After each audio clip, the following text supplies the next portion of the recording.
하나님의 은혜가 이 예배에 함께하는 모든 이들에게 넘치도록 같이 있기를 예수의 이름으로 축원합니다. 드림팀이라는 말이 있습니다. 최고의 전력을 갖춘 사람들로서 팀을 이루는 거예요. 이 드림팀이라는 말이 처음으로 등장했었던 것이 바로 1992년 바르셀로나 올림픽 미국 농구팀에서부터 시작이 됩니다. 우리가 알고 있는 88 서울 올림픽에서요, 농구의 종주국이라고 했었던 미국이 소련에서 준결승에서 져요. 충격적으로 지고 결승에 못 오르고 동메달왕에 그칩니다. 미국이 충격을 받아요. 그래서 92년 바르셀로나 올림픽 때는 최강의 팀을 구성을 합니다.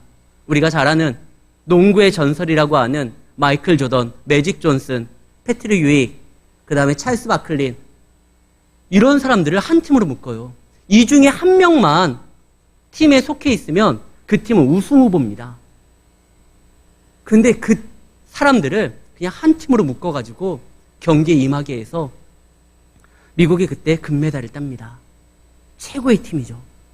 요즘에는 드림팀이라는 말을 잘 안 써요. 어벤져스라는 말을 쓰죠. 그 팀을 구성하는 걸 보면 그들이 경기에 임하는 생각과 의도와 목적이 무엇인지를 살펴볼 수 있어요. 기아 타이거즈가 하나하고 경기를 하면 그냥 경기를 내도 이길 건데 선발 투수로 양현종을 내놓습니다. 이건 반드시 이기겠다는 거예요. 감독의 의지가 보이는 거죠. 어떻게 팀을 구성하느냐에 따라서 경기에 임하는 자세가 좀 다르겠다. 이걸 알 수가 있어요. 예수님께서 이 땅에 오셨습니다. 오신 목적은 인류를 구원하기 위함이에요. 죄 문제를 해결하기 위함이에요. 그리고 그가 이제 팀을 구성을 합니다. 최고의 팀으로서 구성해야 되는 것이 마땅하죠. 어벤져스. 그런데 누구로 구성을 하냐? 갈릴리 지방의 어부 출신들로서 팀을 구성을 해요.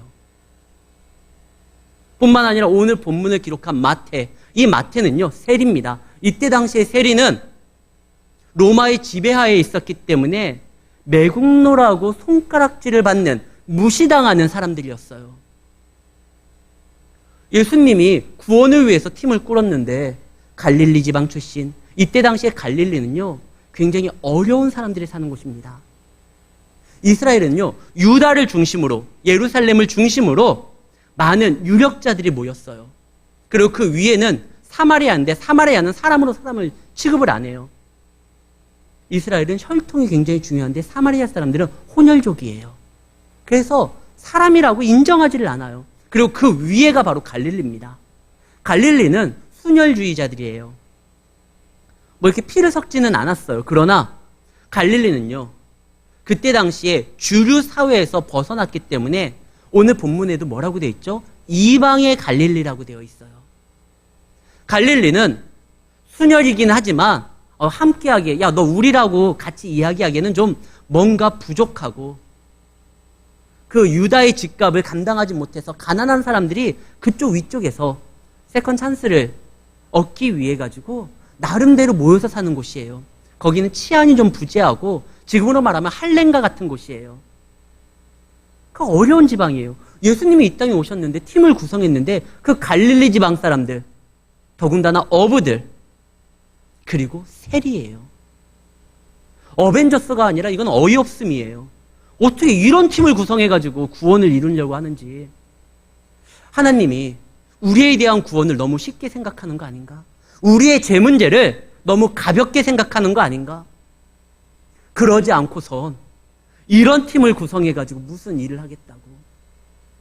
과연 그럴까요? 오늘 정말 하나님께서 이렇게 팀을 구성하고 행동하셨던 걸 우리를 너무나 쉽게 생각하고 우리의 구원 문제를 가볍게 생각하는 그런 의도로서 팀을 구성한 걸까요? 한번 성경을 통해서 주님의 의도가 무엇인지를 살펴보고자 합니다. 먼저 예수님의 사역은 언제서부터 시작되느냐? 세례 요한이 옥에 갇힐 때부터예요. 세례 요한이 옥에 갇힙니다. 그 다음부터 예수님이 본격적으로 갈릴리에서 사역을 시작을 합니다. 왜 그러냐면요, 세례 요한은 구약의 마지막 선지자입니다. 예수님은 당신의 길을 예비했었던 그 세례 요한의 사역을 굉장히 중요하게 생각했고 그의 사역을 존중했어요. 그가 아직 사역하고 있는 가운데 본인이 성급한 나머지 의욕이 앞서서 서둘러서 그 사역과 중복되게 움직이지 않아요. 지금 구약의 마지막 선지자 세례 요한의 사역을 존중하고 이제 세례 요한을 통해서 구약이 막을 내려야 됩니다. 이제 하나님께서 가지고 오시는 새로운 세상, 놀라운 세상을 가져오시기 위해 이제 예수님이 새로운 세상을 열려고 하는데 결코 서두르진 않아요. 오히려 신중하게 중요하기 때문에 한 막이 내릴 때까지 기다리십니다. 우리가 연극을 보면은요, 일단 그 막이 끝나면 이렇게 쭉 내려오잖아요, 커튼이. 그리고 새로운 막이 시작되면 그것이 다시 거칩니다. 마치 이런 거예요. 예수님께서는 우리를 구원하는 이 사역이 너무나 중요하게 생각하고 본인이 가져올 새로운 세상이 놀랍기 때문에 성급하게 서두르기보다 완전한 세상을 이루기 위해서 준비하고 계셨어요. 그 준비가 언제 끝나느냐? 세례 요한의 사역이 끝날 때입니다.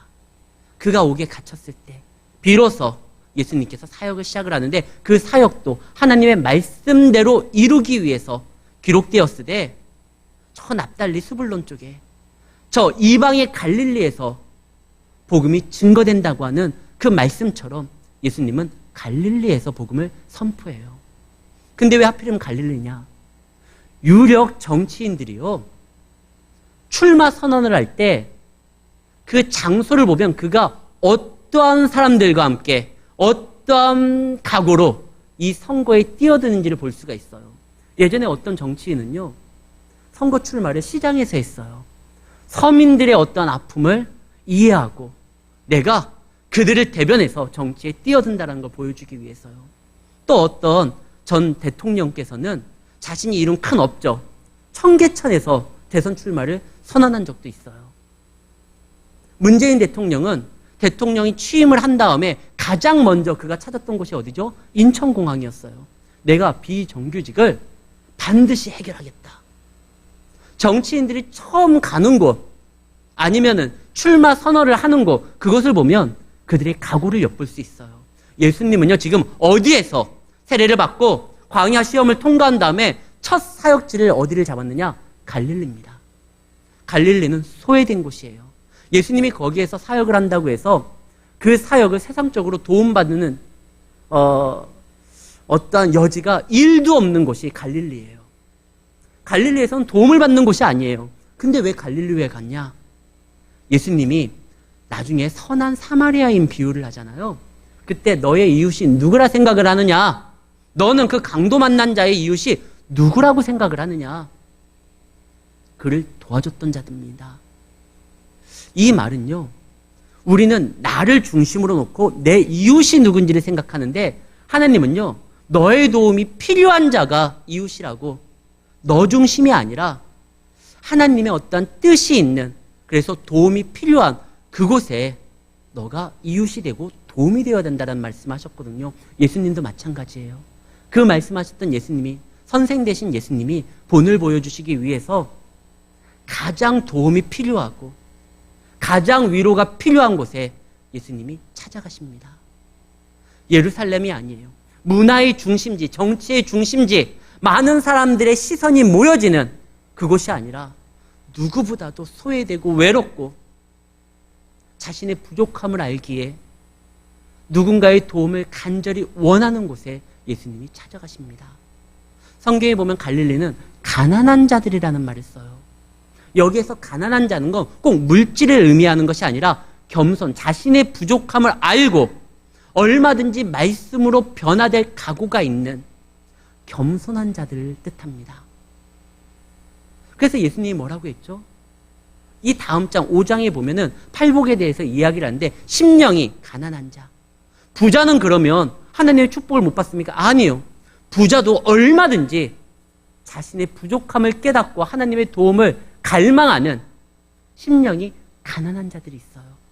반면에 물질적으로는 가난함에도 불구하고 그의 성향이, 성질이 굉장히 교만한 사람들도 있습니다. 지금 갈릴리는요, 강제적으로, 사회적으로 자신의 부족함을 인정할 수밖에 없는 위치에 있는 사람들이에요. 그곳에서 예수님이 찾아가시고 거기에서부터 복음을 증거하십니다. 예수님은요, 당신의 도움이 필요한 자들과 함께 하시는 분이에요. 우리가 무슨 수준이 되고 능력이 갖춰졌고 그렇기 때문에 우리를 찾아와서 우리를 도움 주시는 분이 아니라 자격이 없지만 누구보다도 주님이 아니면 변화할 수 없는 존재임을 고백하면서 그분의 도움을 간구하는 자들에게 찾아오신다는 거죠. 예수님이 그곳에 찾아오셨어요. 그리고 그곳의 사람들을 통해 가지고 제자들을 뽑습니다. 예수님에게 주어진 시간은 그리 길지 않아요. 3년이에요. 3년 안에 예수님은 죄 문제를 영원히 해결해야 돼요.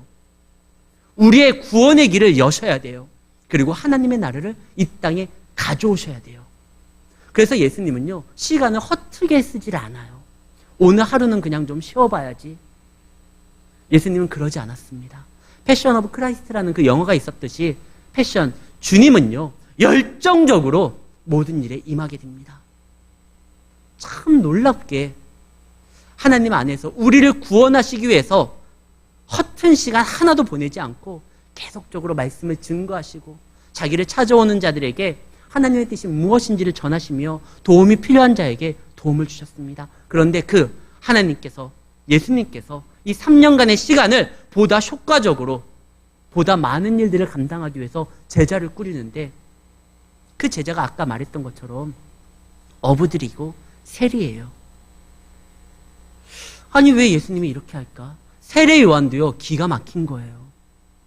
마태복음 11장 3절에 보면은요, 세례 요한이 예수님께서 이제 오셔가지고 사역을 하고 팀을 꾸려서 움직이는데 그 소문을 다 듣잖아요. 들었는데 이거는 아닌 것 같아요. 그래서 세례 요한이 이렇게 말을 합니다. 예수께 여짜오되 오시리가 정말 당신 맞습니까? 우리가 아니 또 누굴 기다려야 되는 거 아닙니까?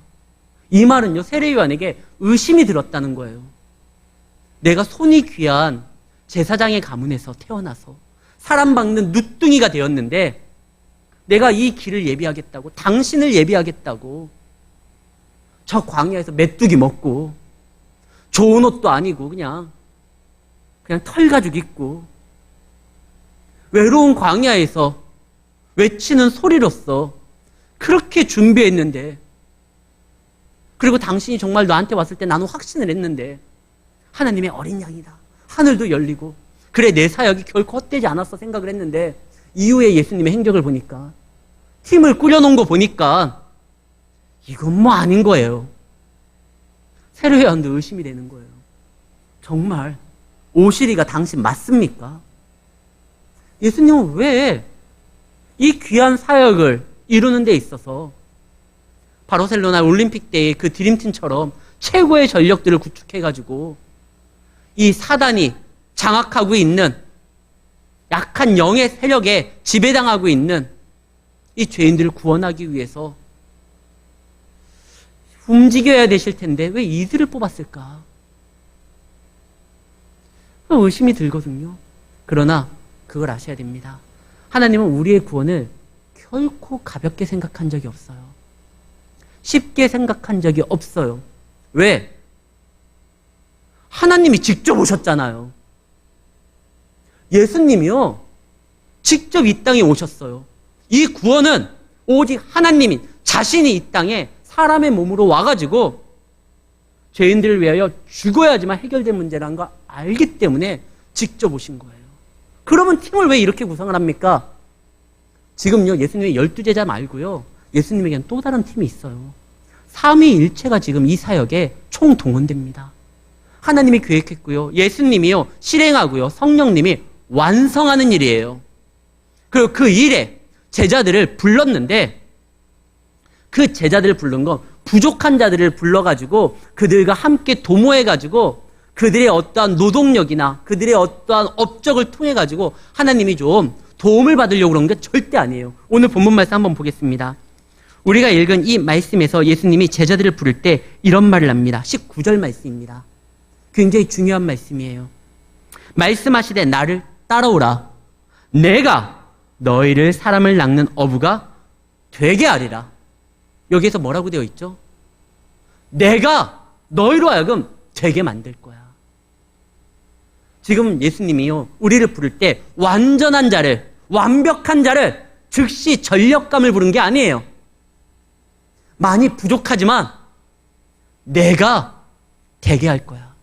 우리는요, 하나님의 의지와 하나님의 주권 가운데 선택된 자들입니다. 뭐 업으로서 그 일을 한다고? 이들은 예수님이 부르는 그 순간 어부가 아니라 하나님이 함께하는 자예요. 오늘날 교회가요, 목회 환경이, 목회 생태계가 굉장히 어려운 상황입니다. 더군다나 광주가 지금 그러고 있어요.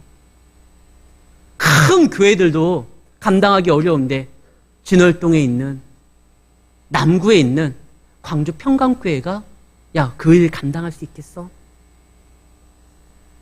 우리는요, 금당로 71-1번지 지역에 세워져 있는 단순한 교회가 아니라 하나님이 함께하는 교회입니다.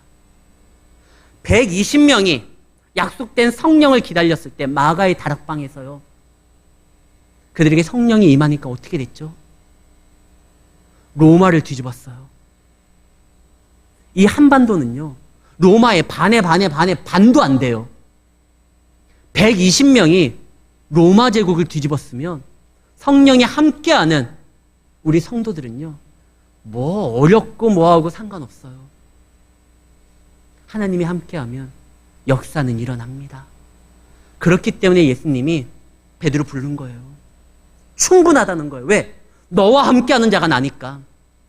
내가 되게 할 거야. 세상의 많은 기업들은요, 그리고 어떠한 좋은 직장들은요, 수많은 시험을 거치고 인턴 과정을 거쳐서 즉시 사용할 수 있는 사람을 뽑습니다. 그러나 교회는 달라요. 교회는요, 하나님께서 그를 만드시는 거예요. 실제로 예수님이 그 제자들을 부른 다음에 그들과 3년 동안 먹고 자면서 당신의 어떠한 뜻, 철학, 하나님의 나라, 이것을 생활하면서 다 알려줘요. 본을 보여주시면서. 그리고 그들을 사도가 되도록 이루시는 거죠. 예수님께서 가장 원하시는 건 다른 게 아니에요. 이 제자들이 그냥 불려진 게 아니에요. 마치 오늘 본문 보면 예수님께서 이렇게 그물을 깃고 있는 베드로에게 베드로야 나를 따르라.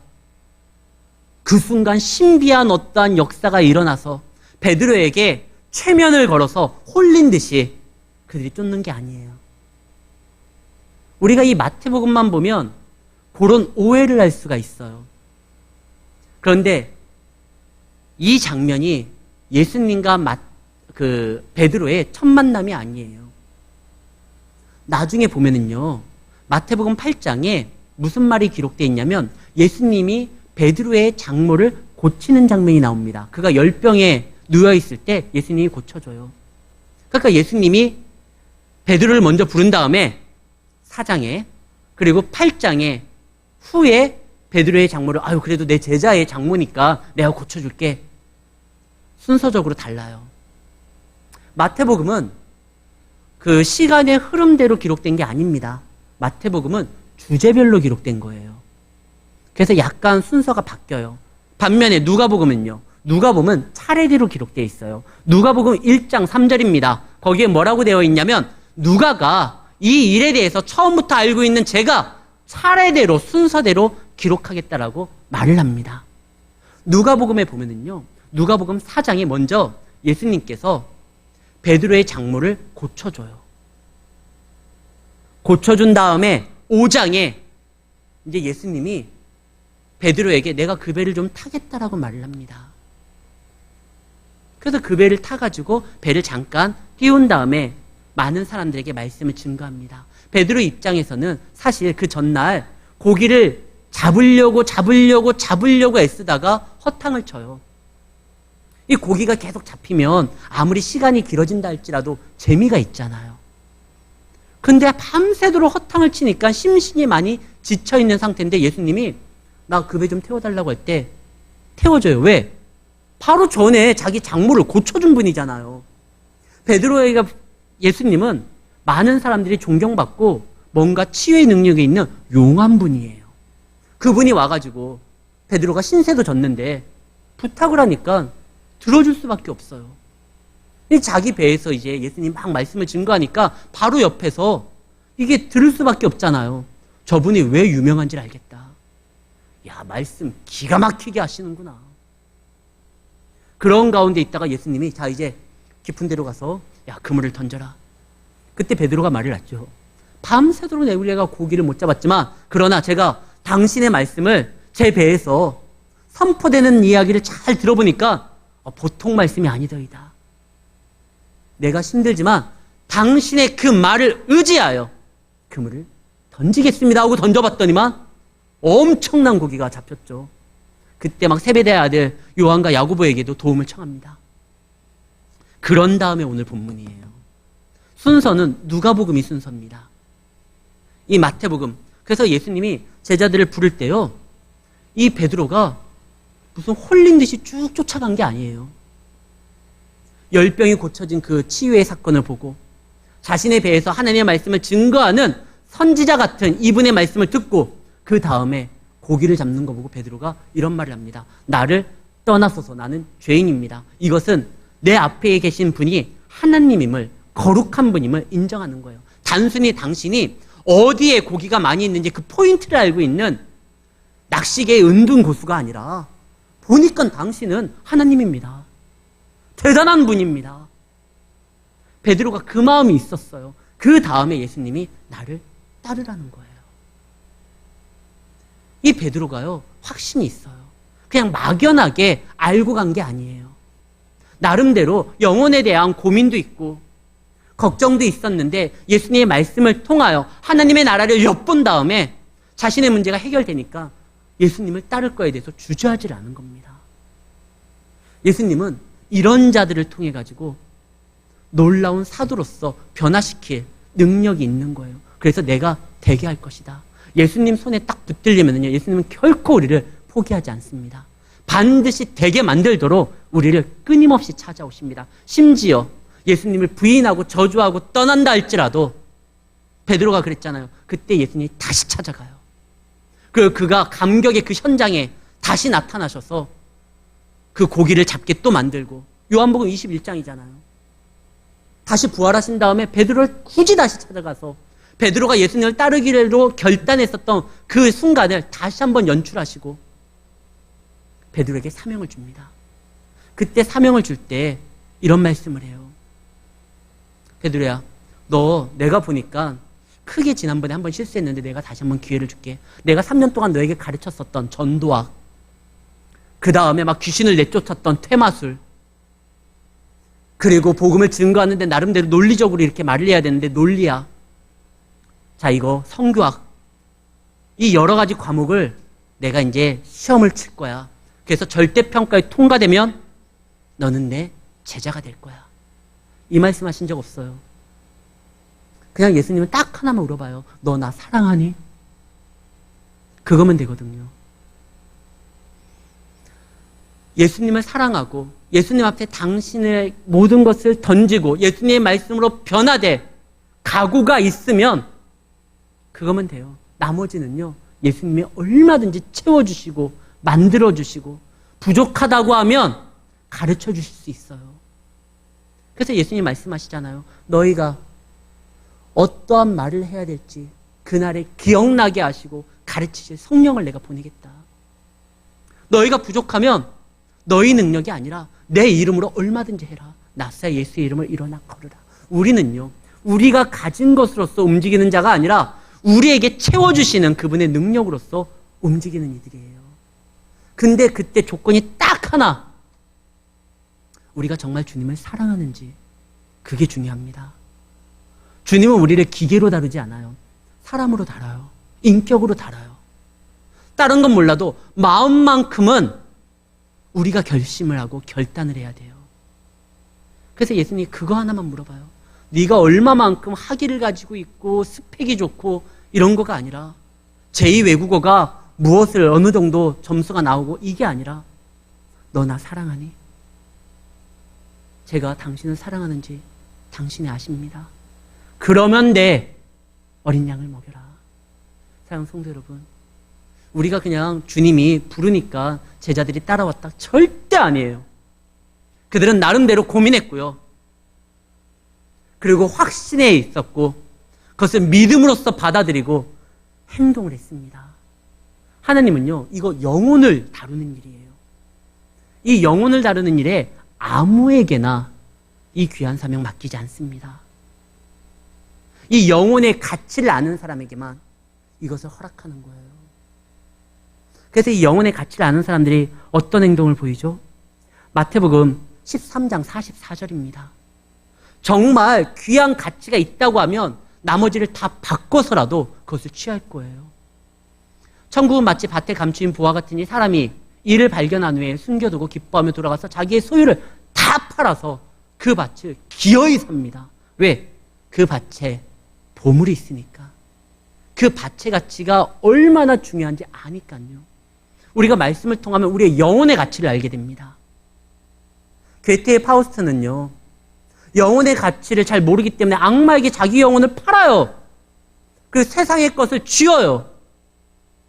이런 자에게는 하나님께서 영혼을 다루는 일에 사용하지 않습니다. 영혼은요, 다른 거와 비교할 수 없을 정도로 값진 거예요. 이것을 아는 자를 하나님은 제자로 삼습니다. 이 베드로도요, 야고보도요, 나름대로 그들이 하나님의 말씀을 들었고 결단을 합니다. 특히 요한과 야고보는 어떻게 하느냐? 오늘 말씀에 보면은요, 이런 말이 나와요. 22절, 그들이 곧 배와 아버지를 버려두고 예수를 따르니라. 왜 굳이 예수님이 불렀을 때 쫓아가더라고 아니라 버려두고라는 말을 썼을까요? 아버지가 반대했거든요. 야, 너 진짜 여기 가면 안 돼. 너는 지금 나를 통해 가지고 며느리도 모르는 그 낚시의 기법 있잖아요. 금을 던지는 방법 있잖아요. 아버지가 자식들에게 다 전수해주고 나름대로 계획이 있었어요. 이 요한과 야고보가요, 이 아버지 집에 있다가 나중에 그 배를 물려받고 아버지의 낚시 짓는 노하우를 이렇게 전수받고 하면은 나름대로 갈릴리에서, 비록 다른 사람들은 손가락질을 하지만 갈릴리에서만큼은 그래도 살아갈 수 있어요. 그러나 이 요한도 경험했잖아요. 베드로가 그때 믿음으로 그물을 던졌다가 고기가 하도 많이 잡혀서 그물이 찢어질 때 이 세베대의 아들 요한과 야고보를 불러서 도와달라고 하거든요. 그들도 경험했거든요. 그래, 그가 부르시니 보다 더 거룩하고 영광된 일에 나를 맡기겠다. 그래서 들어가는 거예요. 그랬을 때 그들은 하나님의 나라를 이 땅에서 예수님처럼 예수님의 사명을 그대로 제자들에게 나눠주거든요. 그 예수님의 사명을 감당하게 되는 위대한 삶을 살아가게 됩니다. 사랑하는 성도 여러분, 주님이 부르면 아직 나가 부족합니다. 아직 준비가 되어 있지 않습니다. 그러지 마세요. 하나님은 실수하지 않아요. 그리고 하나님은 우리를 통해서 이루실 그림을 먼저 보고 우리를 부르시는 거예요. 현재 우리를 보는 것이 아니라 우리를 통해서 당신이 이루실 일을 바라보고 우리를 부르는 거예요. 그리고 반드시 그 일을 해냅니다. 우리 하나님은 능력의 아버지예요. 생각을 해보세요. 구원을 하는 데 있어서 굳이 제자들이 필요 없어요. 삼위 하나님이면 충분해요. 세상을 창조할 때 누구의 도움도 받지 않았어요. 빛이 있으라. 그냥 말씀만 하면 되는 거예요. 예수님도요, 굳이 제자들 안 불러도 돼요. 본인이 말씀 증거하고 십자가 지면 돼요. 예수님의 사역 동안 이 12제자들이 발목은 잡았지 예수님의 도움을 줬던 적은 거진 없어요. 그럼에도 예수님이 그들을 불러요. 그 이유는 그들의 어떠한 것을 좀 이렇게 예수님이 수단으로서 사용하려고 부른 게 아니에요. 오히려 당신이 이루실, 삼위 하나님이 이루실 구원의 역사에 너도 같이 참여하라고 영광된 초대를 하는 겁니다. 주님은요, 우리를요, 그 영광된 초대에 부르시는 분이고, 우리는 그 초대에 응한다고 하면 우리가 세상에서 추구하고 바라보는 그 최고점의 어떠한 경지보다 더 놀라운 것들을 경험하게 될 겁니다. 주님이 주시는 건 세상이 주는 거와는 전혀 달라요. 그 값이 달라요. 그러면서 예수님께서 말씀하시죠. 회개하라. 천국이 가까웠다. 이 말은 누가 먼저 했냐면 6개월 전에 세례 요한이 먼저 했어요. 회개하라. 천국이 가까웠다. 똑같은 내용인 것 같아요. 그러나 메신저가 달라요. 전하는 자가 달라요. 전하는 자가 다르면 그 말씀에 대한 무게가 달라져요. 세례 요한은 그 예수님이 오실 그 나라에 대해서 준비하라고 천국이 가까이 왔다. 예수님은요, 회개하라. 천국에 하나님 나라가 가까이 왔다라고 말하면서 본인이 통치하기 때문에 그 왕으로서 선포해서 이미 온 거예요. 올 것이다와 왔다의 차이는 큽니다. 세례 요한은 소리였고 예수님은 실체예요. 소리와 실체의 차이는 큽니다. 예수님이 오시는 그 순간서부터 이제 하나님의 나라가 그분의 통치를 받는 모든 곳에서 임하게 됩니다. 그러면서 이제서부터 예수님께서 막 본격적인 사역을 감당하시는 거예요. 그때 예수님께서 말씀을 증거하시고 오늘 본문 말씀에 보면 23절 예수께서 온 갈릴리에 두루 다니사 그들의 회당에서 가르치시며 천국 복음을 전파하심에 백성 중에 모든 병과 모든 약한 것을 또 고치시니 사람들이 수많은 곳에서부터 몰려옵니다. 근데 예수님께서 지금요, 사실 이 땅에 구원을 이루기 위해서 오신 거거든요. 그러니까 십자가에 달리시면 끝나요. 그리고 하나님의 말씀 선포하면 끝나요. 근데 굳이 치료까지 해요. 왜 그러냐면 사람들이요, 주님의 말씀을 듣기 위해서는 먼저 이 완악하고 이 묻어지고 이 황폐했던 마음이 먼저 위로를 받아야지만 말씀이 들려져요. 실제로 엘리야가요, 하나님 안에서 믿음을 그냥 다 쏟아부은 적이 있어요. 그 믿음의 선지자가 믿음을 다 쏟아부을 때 하나님께서 엘리야에게 먼저 먹을 걸 줘요. 심신이 지쳐있는 그에게 그늘을 주고 음식을 주고 그를 인도합니다. 인도하면서 큰 역사를 보여줘요. 막 지진이 일어나고 불이 막 뛰어노는 것을 보여줘요. 그러면서 하나님은 능력의 하나님이라는 것을 경험하게 하고 그 다음에 등장하는 것이 세미한 음성입니다. 이것이 어디에서 나오냐면 열왕기상 19장에 등장을 해요. 지쳐있고 낙심되고 믿음을 다 쏟아버려가지고 마음이 단단해졌었던 그 엘리야를 다시 하나님은 위로해 주시고 음식을 주시고 기적을 보여주시고 그런 다음에 말씀을 줘요. 지금 갈릴리 땅은요, 그동안 어둠 가운데 있었어요. 그래서 사람들이 마음을 이렇게 닫고 있고 말씀 드릴 준비가 안 돼 있었습니다. 그때 치유함을 보여줘요. 먼저 몸의 변화를 통해서 주님의 사랑을 느끼게 만듭니다. 그 다음에 말씀이 들어가는 거예요. 그래서 초대교회에서는요, 그리고 지금도 복음이 들어가는 선교지에는요, 신유의 은사들이 많이 일어나요.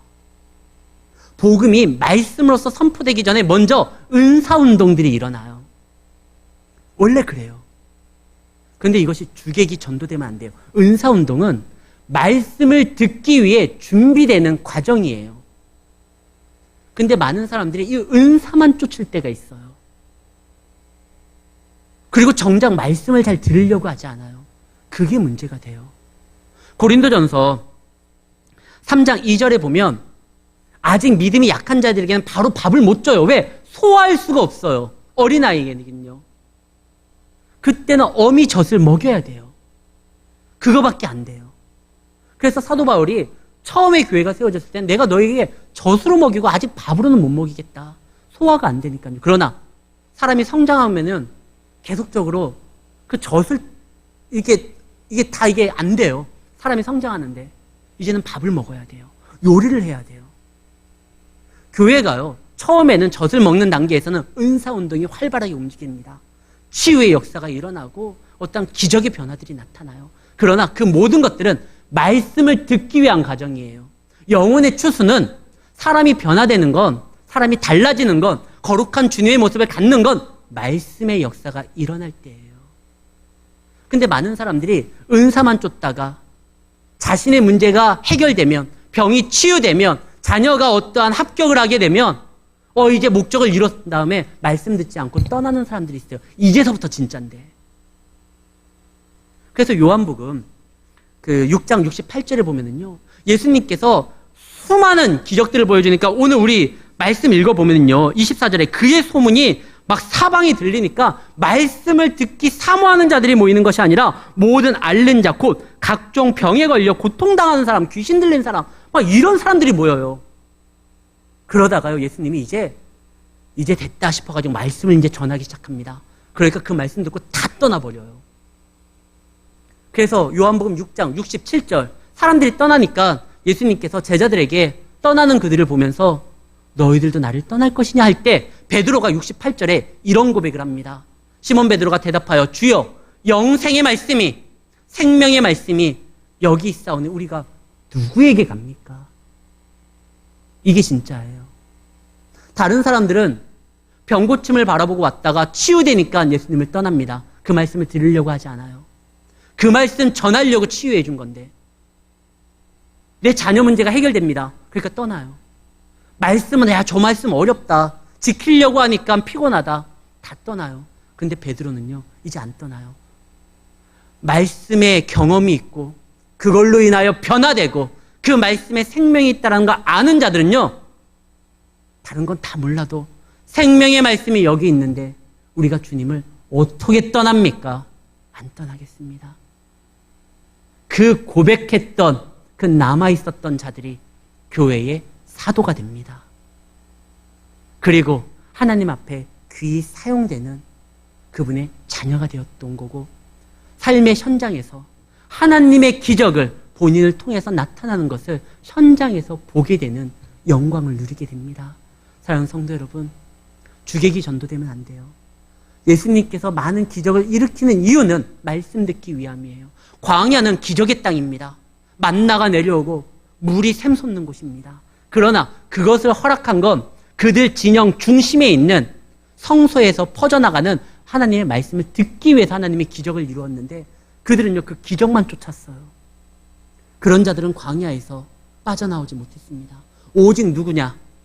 앞에 나아가는 법계, 말씀의 임재 상징만을 바라보고 적 앞에서 할례를 행하며 거룩함을 드러내며 성벽을 돌았었던, 말씀으로 변화됐던 사람들만이 가나안 땅을 정복한 겁니다.